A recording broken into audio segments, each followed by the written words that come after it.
تو دوستو قرآن کریم کے اس ڈیفیکلٹ ورڈ میں کس طریقے سے پڑھیں گے؟ یہاں پر دیکھیے الف پر خالی الف ہے، زبر لگائیں گے یا پھر پیش لگائیں گے، یہ زیر لگائیں گے۔ بہت سارے لوگ حرکت لگانے میں یہاں پر غلطی کرتے ہیں۔ اسی طریقے سے دوستو اس کے علاوہ یہاں پر دیکھیے اس الف میں یہاں پر پورا بالکل خالی الف ہے، اس میں زبر لگائیں گے یا زیر لگائیں گے یا پیش لگائیں گے۔ حرکت لگانے میں بہت سارے لوگ اس لفظ میں بھی غلطی کرتے ہیں۔ اسی طریقے سے دوستو یہاں دیکھیے خالی الف ہے، اس خالی الف کے نیچے زیر یا پیش یا پھر زبر لگائیں گے۔ اچھے طریقے سے آج ہم لوگ سیکھنے والے ہیں۔ قرآن کریم کے اندر بہت سارے آپ کو جگہ ملیں گے، لیکن میں اچھے الف خالی دکھاؤں گا جو کہ سورہ کا نام، آیت نمبر سب کچھ بتائیں گے۔ یہاں پر اکثر لوگ غلطی کرتے ہیں الف پر حرکت لگانے میں۔ دوستو شروع کرنے سے پہلے اگر پہلی مرتبہ آپ آئے ہیں تو چینل کو سبسکرائب ضرور کریں۔ تو چلیے شروع کرتے ہیں۔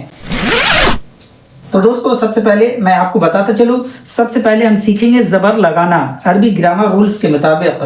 تو دوستو یہ خالی الف جو آپ دیکھ رہے ہیں یہاں پر، یہ خالی الف آپ نے اکثر جگہ دیکھا ہوگا۔ تو اس خالی الف میں زبر زیر پیش کیسے لگایا تھا؟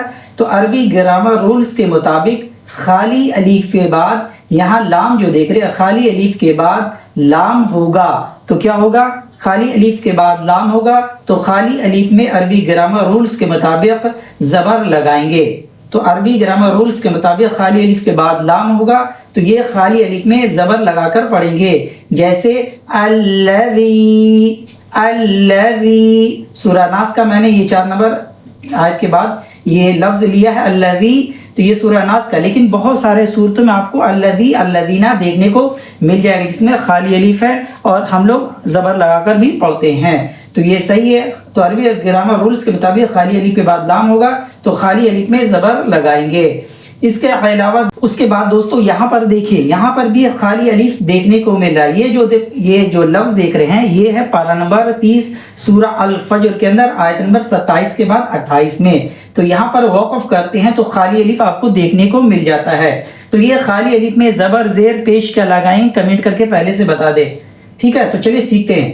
تو خالی الف کے بعد پہلے راؤنڈ میں ہم نے سیکھا، پہلے ایپیسوڈ میں، کہ خالی الف کے بعد لام ہوگا تو زبر لگائیں گے، لیکن کیا ہے زیر اور پیش، یہاں پر تو خالی الف کے بعد لام نہیں ہے تو زبر تو لگے گا نہیں۔ تو اس کے لیے کیا کرنا، عربی گرامر کا دوسرا قاعدہ یہ ہے کہ خالی الف کے بعد لام نہ ہو تو کیا کرنا، آپ کو تیسرے حرف کو دیکھنا، تیسرے حرف میں زیر یا پیش ہوگا تو وہی خالی الف میں لگائیں گے۔ تو یہاں پر لام نہیں ہے، زبر نہیں لگائیں گے، تو الف 1، را 2 اور جیم 3۔ تو جیم کے نیچے کیا ہے؟ جیم کے نیچے زیر ہے، تو اس خالی الف کے نیچے سورہ الفجر پارہ نمبر 30 کے اندر آیت نمبر 28 میں زیر لگا کر، یہ جو لفظ دیکھ رہے ہیں سورہ الفجر کا آیت نمبر 28 میں، تو اس لفظ کے اندر خالی الف میں زیر لگا کر پڑھیں گے، یعنی ار، حمزہ رازر ار، ارجعی، ارجعی، ارجعی، اس طریقے سے یہ لفظ پڑھیں گے۔ اس کے علاوہ دوستو یہاں پر دیکھ رہے ہیں، یہ جو لفظ دیکھ رہے ہیں یہ ہے سورہ یاسین کے اندر آیت نمبر 20 کے بعد 21 میں۔ یہاں پر جب آپ وقف کرتے ہیں تو خالی الف آپ کو دیکھنے کو مل جاتا ہے۔ تو یہ خالی الف میں زبر نہیں لگا سکتے کیونکہ خالی الف کے بعد لام نہیں ہے، تو عربی گرامر کا دوسرا جو قاعدہ ہے وہ استعمال کرنا ہے۔ تو تیسرا حرف کو ہم کو دیکھنا ہے، الف 1 اور تا 2 اور با 3، با کے نیچے یہاں بھی زیر ہے، تو اس خالی الف کے نیچے کیا لگے گا، کمنٹ کر کے ضرور بتائیں۔ تو سمجھ میں آ گیا، خالی الف کے نیچے زیر ہی لگے گا کیونکہ اب تیسرا حرف زیر ہے۔